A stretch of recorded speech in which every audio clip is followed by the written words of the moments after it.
They laughed at me for being a single mom, until the groom told them the truth about what I'd done for him. They laughed at me for being a single mom, until the groom told them the truth about what I'd done for him. They laughed at me for being a single mom, until the groom told them the truth about what I'd done for him. At my cousin Brielle's engagement dinner, she lifted her glass, locked eyes with me, and said with a smirk, "God, I hope I never end up like her, alone with a kid." The whole place exploded with laughter. And not the quiet kind people do out of politeness either. It was loud, belly-holding, wipe-your-eyes kind of laughter, like she just nailed the punchline of the night. My Uncle Frank banged the table and tossed in his 2 cents. Men don't go for second-hand goods. That's just the truth. Even my mom chuckled a little while reaching for her wine, as if it didn't sting. I sat there completely frozen. My face felt like it was on fire, and my heart was thudding so loud I could barely hear. I tried to act like it didn't cut deep, but then something happened that no one saw coming. Noah, Brielle's fiancé, got up from his seat. He wasn't smiling. He didn't speak right away either. He just slowly made his way across the room toward me. The laughter died instantly. Chairs stopped squeaking. Even forks hovered midair. All eyes followed him. And then he finally spoke. "There's something I think you should all hear." The room went dead silent. The invitation had arrived about a month earlier. One of those fancy cards with gold letters and thick, overpriced paper. "Join us for an evening celebrating Brielle Rowan and Noah Hart's engagement." I stared at it for ages before tossing it on top of the stack of overdue bills on my kitchen counter. Brielle and I hadn't exchanged a word in over 6 months. The last time we were in the same room, she cracked a joke at a baby shower about how I was stockpiling diapers and bad decisions. I forced a laugh to avoid drama, but that line sat in my gut like a bad meal. I honestly didn't know if I could make it through an evening surrounded by people who looked at me like I was a walking PSA for teenage mistakes, even though I was 32. 32. Doing everything on my own to raise my son, juggling 2 jobs, patching things together with freelance gigs and graveyard shifts, just to keep our little apartment running. I nearly bailed on the dinner, but then my mom called. 3 times. "Claire's family, Zaria. Just smile. Eat something. Be polite. It's only a few hours." She didn't need to say the rest. Already knew. Don't stir the pot. Don't upset the vibe. Stay invisible. So I squeezed into the nicest dress I owned, one I hadn't worn in 2 years and barely zipped up. I borrowed a pair of heels from my neighbor down the hall. Jacob picked out my necklace, a small silver heart, and told me it looked like his heart. When we showed up, I could feel the tension hanging in the air, tucked neatly behind all the fake smiles and designer floral centerpieces. The restaurant was upscale, candlelit, and trying hard to look effortless. Rows of expensive wines sat on display like trophies behind glass. Everyone there looked like they'd just stepped out of a lifestyle magazine. Brielle floated around in a tight silk dress, wearing way too much perfume, acting like she was hosting a red carpet event. She kissed my cheek lightly, like I was some distant relative she barely remembered. "I'm really glad you came," she said, flashing a smile that didn't reach her eyes. "Did you bring a +1 or just Jacob?" "Just Jacob," I replied. "Oh," she said, and moved on without another word. They stuck Jacob at the kids' table with crayons and chicken tenders. I ended up near the end of a long white-covered table, squeezed between my mom and Aunt Linda, who spent 10 whole minutes showing me pictures of her dog in various Halloween outfits. I glanced around trying to get a feel for the room. Uncle Frank was already on drink number 3. My mom looked like she was trying to shrink into the seat cushion. Across the way, Noah leaned by the bar, chatting with his younger brother.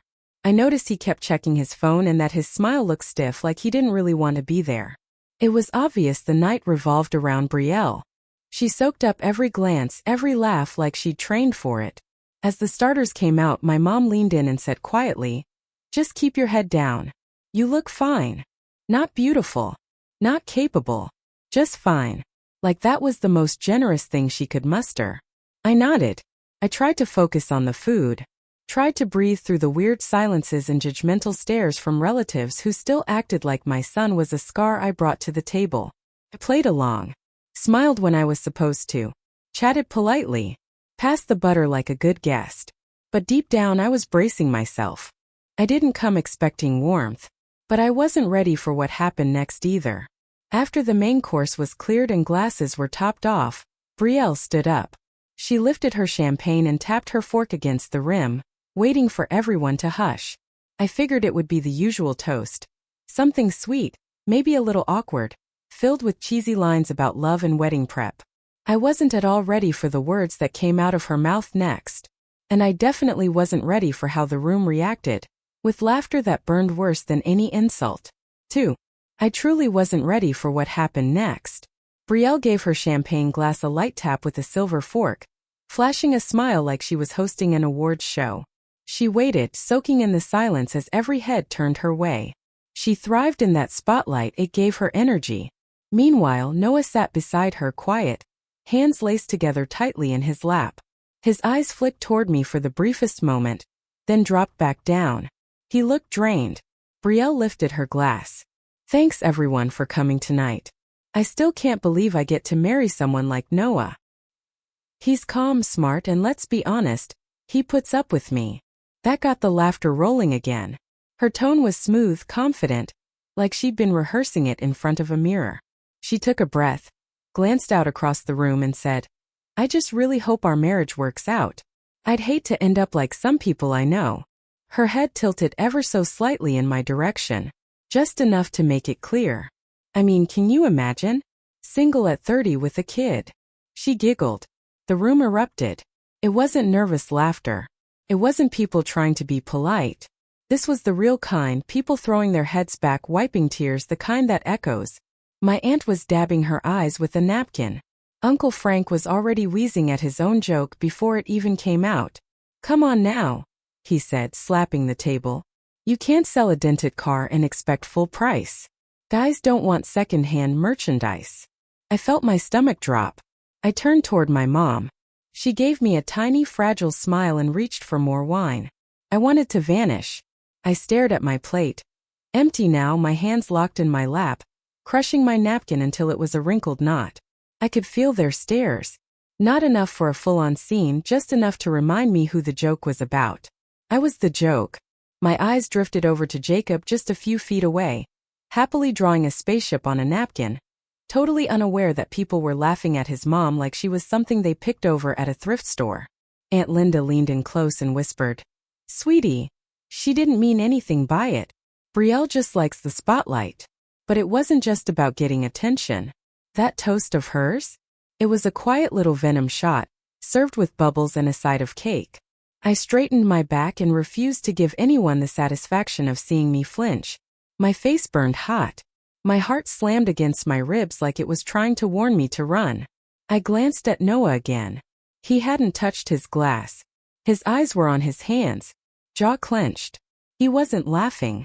Brielle kept rolling right along like she hadn't just humiliated someone in front of an entire room. She cracked a few more jokes. Something about making Noah get rid of his PlayStation, and how he was useless without her running the show. The laughter sounded thinner now. A few faces looked unsure. My mom started fidgeting with her bracelet, her eyes never lifting from the tablecloth. And no one said a word. That somehow was worse than the laughter. The silence. No one saying, hey, that's not okay. Because it was easier, always easier, to laugh at the woman who didn't play by the rules. The one who had a baby without a ring. Who showed up alone. Who didn't smile enough or fit neatly into the box they wanted her in. I considered standing up, grabbing Jacob, tossing out a one-liner that would shut it all down. Something like, at least I raised a kid instead of chasing likes in a bikini. The words were already lined up in my throat, just waiting to be spoken. But I swallowed them, took a breath, reminded myself, it's just one night, one evening. I'd go home, tuck Jacob into bed, and let this whole ugly circus fade away. Then Noah stood up. He didn't speak right away, just pushed his chair back slowly and began walking around the table. All conversation died. The whole room stilled like someone had hit a mute button. Brielle blinked at him. Frank reached for his drink. My mom kept her eyes on her lap, not daring to look up. Noah kept walking, until he was standing right beside me. It was like the air had been sucked right out of the room. Everything went still. Quiet. He looked at me first. Then he turned to face the entire table, the family he was about to marry into. And finally he spoke. There's something I think all of you should know. No one moved. No one laughed. It was as if a switch had flipped. Like everything in the room had tilted slightly on its axis. There's something I think all of you should know, he said again, his voice firm but calm. The silence wasn't just quiet, it was absolute. Total. Even the clinking of glasses and forks had stopped. The moment felt like a stone dropping into still water. Everything had changed. 3. Every awkward chuckle faded into nothing. Every movement paused midair. My cousin Brielle blinked a few times, clearly thrown off. Like maybe this was some impromptu toast she hadn't signed off on. Uncle Frank lowered his drink slowly. My mom shifted a little in her seat, her eyes finally landing on me instead of drifting past me like I wasn't there. I couldn't catch my breath. Noah was standing beside me now, not across the table, not a few feet away. Right there. So close I could see the tension in his jaw. I braced myself for more embarrassment. Maybe he was going to pile on. Maybe he was about to say something that would shatter whatever strength I had left. But when he looked at me, it wasn't pity. It wasn't shame. It was something steadier. Something grounded and real. Then he turned toward the rest of the table. I can't just sit here and pretend this is okay, he said. His voice wasn't loud, but it was firm. Steady enough that no one dared to interrupt.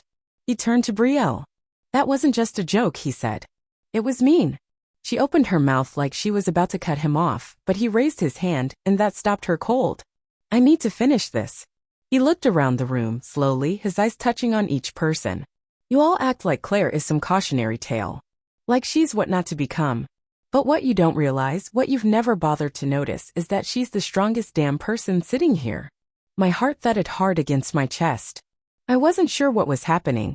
It didn't feel real. I could feel every pair of eyes on me. But Noah didn't waver. He kept going. 2 years ago, when I was going through the absolute worst period of my life, Claire was there for me. She didn't just offer words, she offered herself. Her time. Her energy. Her kindness. She gave when nobody else even saw I was falling apart. People started to shift in their chairs now. Brielle had lost her smile. My mother's hands were clenched so tightly in her lap that her knuckles were pale. I lost my job at a tech firm. It broke me. I fell into this dark place, started drinking too much, stopped caring. Brielle told me to get over it. Her dad told me to man up. But Claire? She called every week. She helped me redo my resume. She connected me with someone she used to freelance with. She even watched my niece one day, just so I could make it to an interview my sister couldn't help with. She never asked for recognition. Never looked for applause. She just showed up. He turned back toward me, his expression soft but steady. You barely even knew me. But you saw I was drowning and you pulled me out anyway. I felt my throat tighten, but not out of humiliation this time. It was something else. Something I didn't have words for. Noah turned back to the group. So when you laugh at her, when you reduce her to some cruel label, when you act like she's less because she didn't follow your exact path, you're not just mocking an idea. You're tearing down the person who helped me get my life back on track. You're mocking someone I wish more people were like. Brielle stood now, her voice sharp. What are you even doing? I'm telling the truth, Noah said plainly. I've sat through enough fake smiles tonight. I've had enough of the polite applause and shallow compliments. I'm not going to sit here while you tear someone down just to elevate yourself. Brielle's expression hardened. So now you're trying to humiliate me? No, Noah replied, calm as ever. You managed that all by yourself. Some folks dropped their gaze to their plates. Frank's face had gone crimson. My mother looked like she wished she could disappear right into her chair. No one moved. No one spoke. Then Noah looked back at me. You didn't deserve that. Any of it. I wanted to speak. Say something. Thank you, maybe. Or I'm okay. But the words wouldn't come. So I just gave a small nod. That was all I could offer, sitting there in a room full of people who claimed to care about me. Noah, he was the first one who'd ever really stood up for me. Not in a whisper after the fact. Not in a private message the next day. But right there. In the moment. When it mattered most. Something had shifted in the air. The dynamic in the room had cracked open. And for the first time in a very long time, I wasn't shrinking back into my chair. Nobody moved. The silence that followed Noah's words was thick, heavy, almost sacred. The kind of stillness that settles in when the truth finally hits the table. 4. You could hear the faint buzz of the overhead lighting. Somewhere nearby, a tray crashed to the floor. But still no one laughed.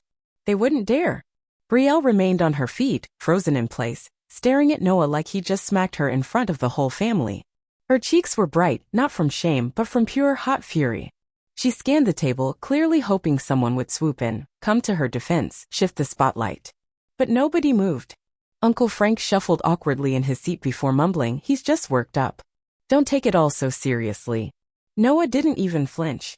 His gaze didn't waver. "You want to talk about being emotional?" he asked, eyes still on the room. "Let's do that. Let's talk about what it really looks like to raise a kid on your own. To hold down 2 jobs. To keep showing up for people even when it's hard. That's not emotion. That's resilience." Brielle folded her arms, scowling. "So what, you have feelings for her now?" Noah stared at her like he didn't even recognize the person standing in front of him. "What I have is respect. Deep respect. And maybe if you weren't so busy chasing approval and putting on a show, you might understand what that means." Those words dropped like stones into still water. They cut through the air, sharper than anything he'd said yet. Because this wasn't just about me anymore. It was about the culture at that table, the shallow games, the quiet cruelty, the obsession with keeping up appearances. My mother parted her lips like she might say something, then thought better of it and closed them again. She glanced my way with something heavy in her eyes, maybe guilt. Maybe regret. Maybe she was finally realizing how much she'd asked me to carry by staying quiet all these years. How often she'd told me to swallow it down, to smile, to forgive, no matter what. And maybe, just maybe, she was beginning to see how much that silence had cost me. I wasn't waiting for an apology anymore. Not from Brielle. Not from Frank. Not even from my mom. But I could feel it. Something had cracked open in that moment. Then Noah turned fully to face me. He didn't reach for me. Didn't make a dramatic gesture. He just stood there, steady and grounded, with a kind of quiet presence that said, "You're not alone anymore. You deserve better than this," he said. This time I didn't drop my gaze. I met his eyes and held them. And then slowly I stood. My hands didn't shake. I was calm, anchored in something I hadn't felt in a long time. I looked out across the table at all the people who had spent years defining me by one single part of my story. Like the fact that I was a single mom had erased every other piece of who I was. I saw Brielle still standing, arms tight across her chest and no words left. I saw my mom, unable to speak. I saw Frank pretending to be absorbed in his wine glass. But what I didn't feel was fear. I turned to look at Jacob, still at the kids' table, drawing his spaceship, completely untouched by the storm behind him. He looked up and grinned when he saw me watching. I smiled back. "I think we're going to head out," I said. I wasn't asking anyone. I wasn't looking for approval. I walked to Jacob and knelt beside him, helping him collect his crayons and lift his little drawing, a spaceship zooming toward a big, uneven sun. He held it out to me like it was treasure. "Did you have a good time, buddy?" I asked. He nodded. "Are we going home now?" "Yeah," I said. "We are." As I stood, Noah stepped aside to let us pass. He gave me the smallest nod. It wasn't a goodbye. It was a message. "I saw you. You mattered. You stood tall and you were right to." At the doorway I paused and turned back once. No one was laughing anymore. Brielle sat rigid, her mouth a tight line. Frank kept his eyes on his phone. My mother stared into her wine like it might tell her what to feel. But I didn't need their reactions. I didn't need closure from them. Just by existing, by refusing to shrink, I had told my truth. And Noah had stood with me, not behind closed doors or in whispers later, but right there where it counted. That was more than enough. I pushed open the door and Jacob reached for my hand. We stepped outside together, solid, steady. The night air didn't feel colder. It felt clearer. Like something had finally lifted off me, something I'd carried for way too long. And it wasn't because anyone took it away from me. It was because I stopped pretending it belonged to me. Jacob skipped a few steps ahead, humming as he waved his drawing around like a flag. I watched him, my chest full. I thought about what it had taken to raise a child who was still soft, still glowing with joy, even when his mother had walked through hell just to keep that light from going out. 5. I used to look at my life and only see the things I'd let go of, the relationship that fell apart, the family that never really got me, the stability I walked away from when I chose to raise a child on my own. For so long, I let their opinions define my value. I soaked in their disapproval like it was mine to fix. I carried their judgments like a backpack of bricks. But as I walked out of that room with my son's hand tucked safely in mine, something clicked inside me. It wasn't rage. It wasn't pride. It was something sharper, clearer. It was the truth finally spoken out loud. Not the story they'd spun about me, but the real one I've lived. They weren't laughing anymore. Because someone finally had said what needed to be said. I didn't need a man to tell me I was enough. I didn't need my family's approval to make my life feel valid. What I needed was simple honesty. I needed someone to say it plainly, that I am more than their narrow expectations. Noah didn't sweep in and save me. He didn't repair me. What he did was even more powerful. He saw me clearly. And by doing that, he left the rest of them no place to hide from what they'd refused to acknowledge. That moment wasn't just about standing up for me. It was about cutting through a pattern, the kind that tells women we're only worthy when we fit the mold. That calls single moms selfish or shameful. That acts like strength only counts when it comes with a husband attached. Later that night, my mom sent me a single text message. I'm sorry. It didn't erase the past. It didn't make everything okay. But it was a start. A small crack in a wall that had stood for far too long. Brielle never reached out. I didn't expect her to. I no longer need an apology from someone who only sees me when it's convenient. Because I've stopped measuring my worth by her standards. What I needed, I finally gave to myself. The permission to leave any space where I'm treated as less. And to leave without shrinking. When we got home, I tucked Jacob into bed. He was sleepy but content. He didn't ask about the evening. He didn't ask why I seemed different. He just rolled into his blankets, smiled up at me, and said he loved me before drifting off. I stayed in the living room for a while after that, still in my dress, surrounded by the quiet. And I thought about all the times I tried to fade into the background. All the times I made myself smaller just to stay acceptable. Just to avoid the side eyes. Just to keep the peace. Not anymore. I've walked alone long enough to know that surviving isn't something to apologize for. I've raised a child who is bright and kind and full of curiosity. I've built a life out of effort and love and grit, and I kept going even when no one noticed. So if someone tries to make a joke of that again, I won't shrink. I won't argue. I won't cry. I'll do what I did that night. Stand up, look them straight in the eyes and walk away, hand in hand with the proof that I've already won. Not because I've done everything perfectly, but because I refuse to give up on myself. If you've ever been the one they whispered about behind fake smiles, if you've ever felt like the butt of a joke in a room that didn't deserve you, let me tell you something. You are not secondhand. You are not broken. You are not too late. You are enough exactly as you are, right here, right now. And you deserve to be seen. So many of us spend years squeezing into spaces that were never meant for us.